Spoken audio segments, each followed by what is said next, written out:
I know Mary Hartman was a critical success. Was it a financial success? You went a difficult way. You went in syndication. It was a Right. strip. You had to do 5 a week. Did it actually prove to be a profitable venture? Mary Hartman was very profitable. Did it get you did, I think, 2 years of Mary Hartman. We did 2 years of it. It was generally, it made the syndication market in a certain way. The stations that carried it identified themselves as the Mary Hartman Network because it was such a hallmark at 11 o'clock at night in most places. So did it get second plays after a first run on these things? It was rerun once when Lynn Lear and I were married almost 11 years ago now. She wanted to see some of the things that I had done that she had only heard about. So Mary Hartman had been rerun once. So I called Columbia and I asked to send me the Mary Hartman tapes. What they sent me was the latest run of the Mary Hartman tapes.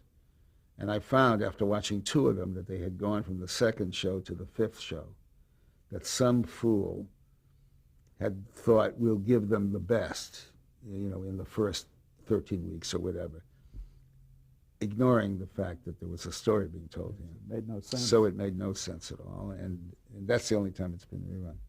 Then you took some of the characters from Mary Hartman and you created another series called Fernwood Tonight, if I'm not mistaken. What was the thinking there? That there was still life to this? No. Fernwood Tonight was an entirely different show. We had Martin Mull played a wife beater But hadn't he played on Mary Hartman as well? Yeah, that's what I'm saying. On Mary Hartman, he had played a wife beater right. for us, and had become, a major. People adored him, and we wanted to do a takeoff on the normal talk shows. The late night talk shows. The late night talk shows. So we thought, wouldn't it be a terrific idea if he were the local Fernwood Tonight? There was a local Fernwood Tonight, and he was the host of it. Fernwood was the city that Mary Hartman ostensibly took place in. Fernwood, Ohio. And the Martin Mull sidekick was Fred Willard. Fred Willard. Did he also appear on Mary Hartman? No, Fred Willard did not appear on Mary Hartman. I think it was Alan Thicke who came in to write Fernwood Tonight. Or, I don't know, somebody conceived of this partnership, Fred Willard and Martin Mull. And maybe it was Martin himself who wanted to work with Willard. And once again, sort of became the talk around water coolers the next day. Well, Fernwood Tonight was altogether insane. We did extraordinary things. We had a guy come in and sit down and talk about leisure suits causing cancer. We had sounds like the Inquirer. Yeah, in this little Fernwood town, they had stopped a guy giving a police ticket to a guy that turned out to be Jewish. So they were detaining him overnight. So the show, Fernwood Tonight, got him.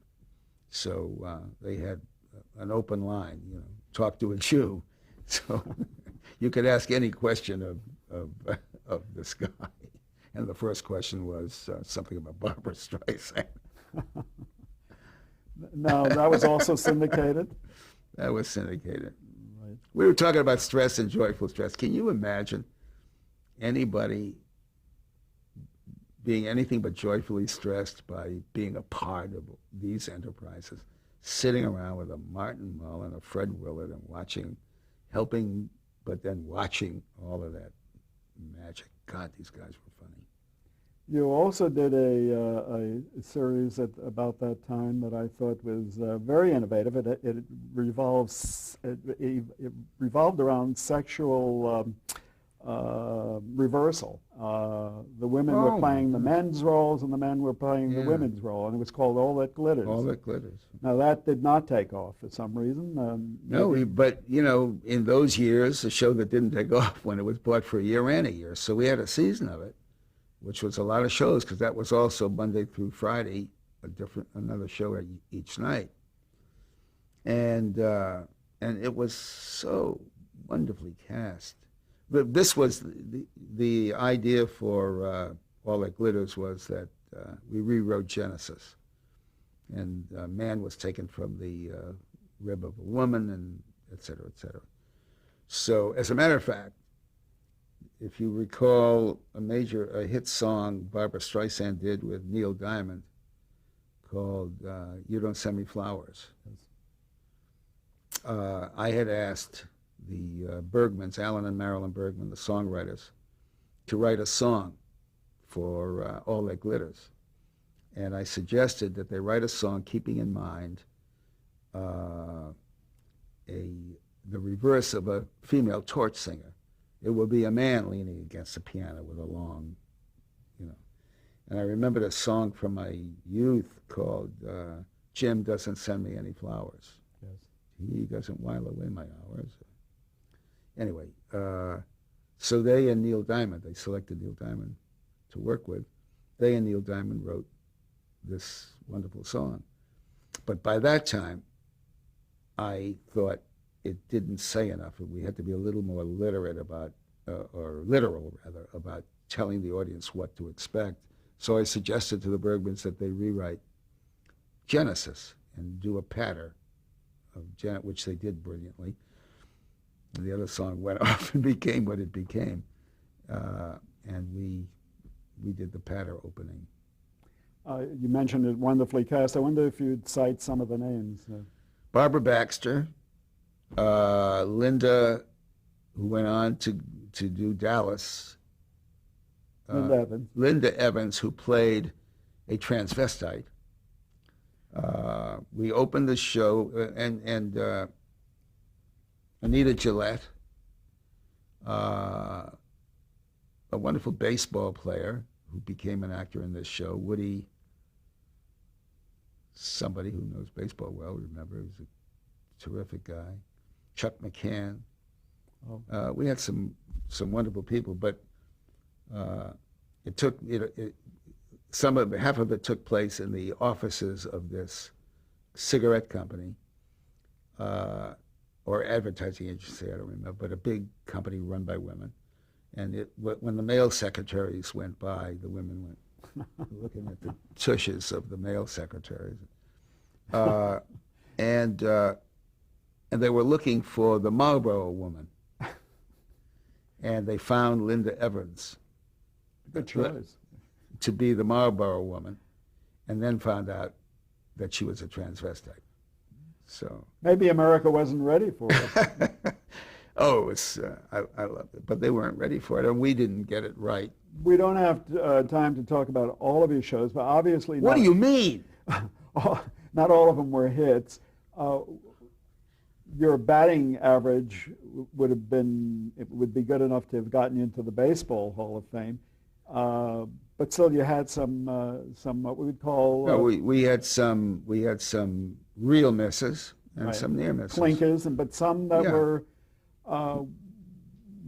sort of credits you wouldn't mumble. I mean, they were good No, shows. I mean, I loved Hot L Baltimore was a noble effort. I mean, not a noble effort. It was a terrific show. Michael Eisner, to his everlasting credit, was running ABC at the time. Michael loved the show so much, and he's such a passionate guy. He told me 3 shows in, Norman, this show will never be picked up. The salesmen don't like selling it. It was about 2 hookers, if you recall. 2 of the central characters were 2 prostitutes in a Hot L Baltimore was Hotel Baltimore, but the E had fallen out of the sign. The origin of this property was a Broadway play. Was a play, yeah. Lost the author's name. And we bought the rights to the play. And you used a stage actor in the lead, I believe, James Cromwell? Jimmy Cromwell was one of the leads. the two women have become Conchita. Conchita Farrell Yeah. and Richard Masser, great Who's now actor the and now president of president of the, Screen Actors Guild. right. Who was also in One Day at a Time. He was also in One Day at a Time, right.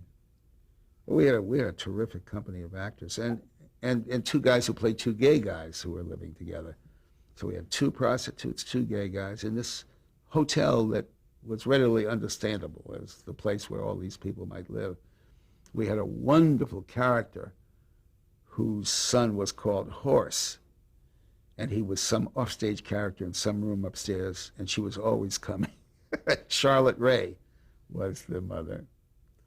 I love the show, and Eisner loved the show and knew early on, but what I wanted to say about him was he never missed a taping.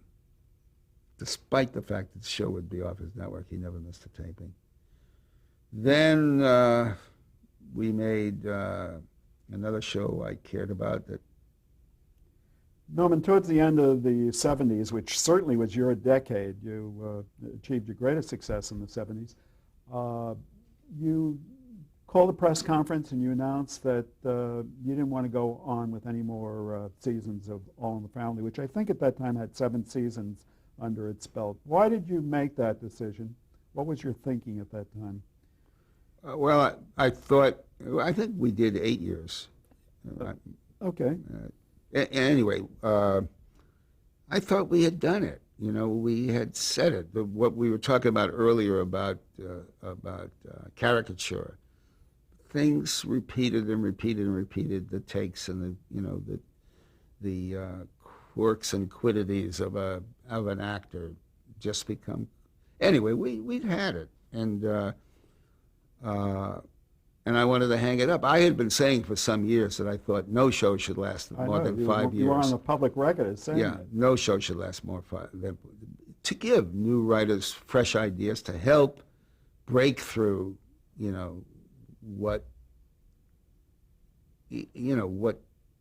what we've become as a television culture, where these shows go on endlessly. And the audience is, anyway, it makes no room for fresh talent. There's only so many time periods, and you're occupying it season after season. So I'd been feeling that for a long time. But also involved in that decision was I was deeply concerned about what I was seeing on the edges of television, the proliferation of TV evangelicals, all of them ultra-conservative, fundamentalist preachers. And I thought it a great threat to democracy as I understand democracy and the separation of church and state and so forth. And I wanted to do something about it.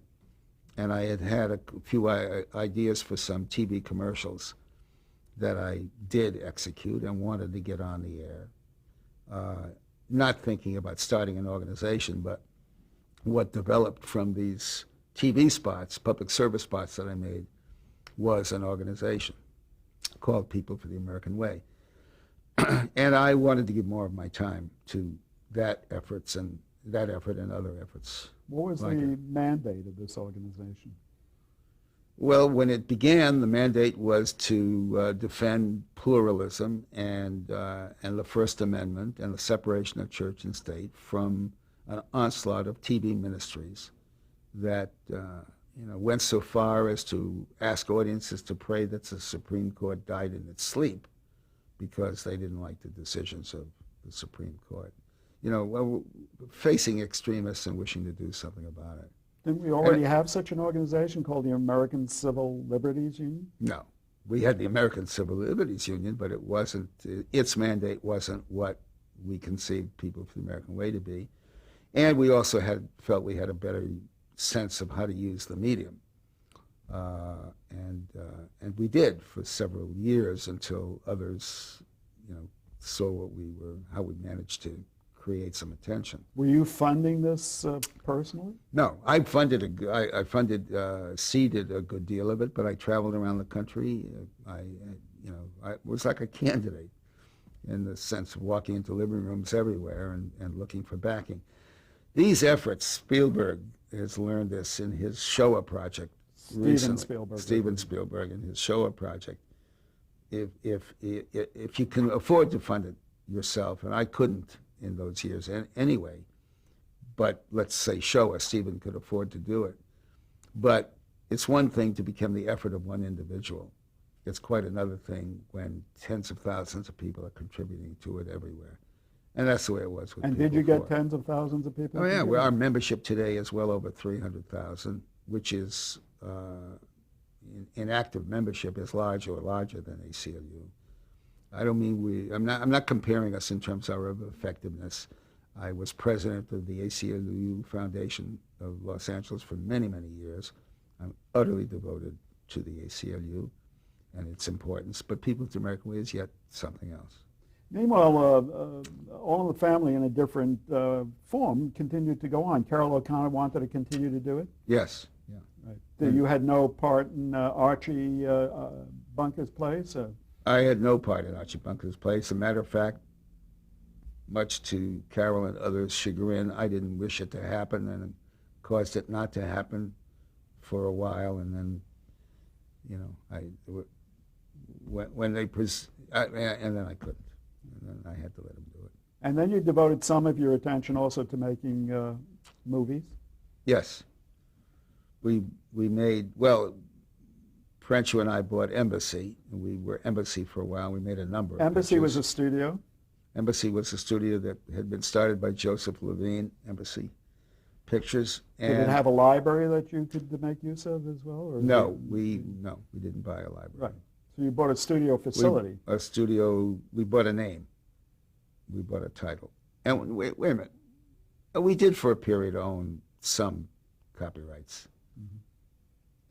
And you continued to operate under the Embassy banner. We operated under, everything was folded into Embassy. Tandem was still alive in that it owns certain things. And then we sold it all to Coca-Cola.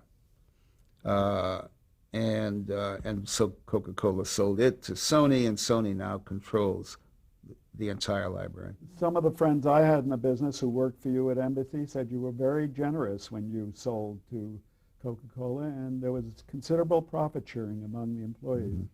You want to say something about that? How did you feel about that? Oh, yeah, that's what you want to interview those people for that. No, but I mean, how did you feel about having your people sharing your bounty? It was part of your convictions? Perencio and I could not have enjoyed more sharing all of that. I mean, it all came together from everybody's effort. So from the top to anybody who'd been there in a secretarial position for a month or more, everybody shared to some degree. In your motion picture experiences, and we don't have the time to dwell on it, but what was the most satisfying motion picture you were involved with? Well, Alfred Hitchcock once said or wrote that nobody is closer to God, playing God, than a director on location. So directing the one feature I made, Cold Turkey, was, I agreed with Hitchcock. It was a terrific experience. It was a great experience. But one of the great kicks of my life was helping Rob Reiner make his first 4 films. So as Embassy, we made Spinal Tap. As Embassy, we made, I can't remember the title, but then as Act 3, after we'd sold Embassy, the new Act 3 made Stand By Me, The Princess Bride. And we're not connected with Rob, Fried Green Tomatoes. But helping Rob make those films was... You were executive producer on those? We financed them, and I was executive producer. Right, and just briefly, Act 3... And nothing creatively. Rob made his films. I had nothing to do creatively with Stand By Me or Princess Bride, except have the good sense to know they were terrific pieces and that he was a wonderful director. Were you surprised that he was a wonderful director? No. All those years in All in the Family, no. Act 3 Communications, what was your thinking there? That was a media company. You owned publications. At one time, you were going to become my boss. I think you made a bid for Variety at one. We no? did? That's what I was told. But, Oh, I don't remember. but you did own publications. We did own publications. It was one of the great, that was in Ernie Ford's Life is Circles. In Ernie Ford's words, that was pounding sand down a rat hole. We went into publications, the wrong ones at the wrong time, and I went into a real tailspin economically. Television stations, you owned radio stations? No, television stations and theaters. But this was not the most enjoyable part of your career, I think. Not in the slightest. When we started to go back into production, we made fried green tomatoes, which was a great. John Avnet made fried green tomatoes. We were the, we helped finance and get it made. You also came back to television with a couple of projects in the 90s, the early 90s. Yeah. I wonder if you discussed those. Well, just quickly. Out of I was looking at my watch because my little guy is going to take a piano lesson soon, just for you people 50 years from now. Right. Ben is 59 now, by the way. It's going to be a twilight zone. We made. I was aching to do something of a spiritual nature, so I took my life with daughters, grown daughters, marrying a younger woman who came into the family with enormous spiritual essence. So Robert Loggia played the father. A wonderful actor. Terry Hatcher.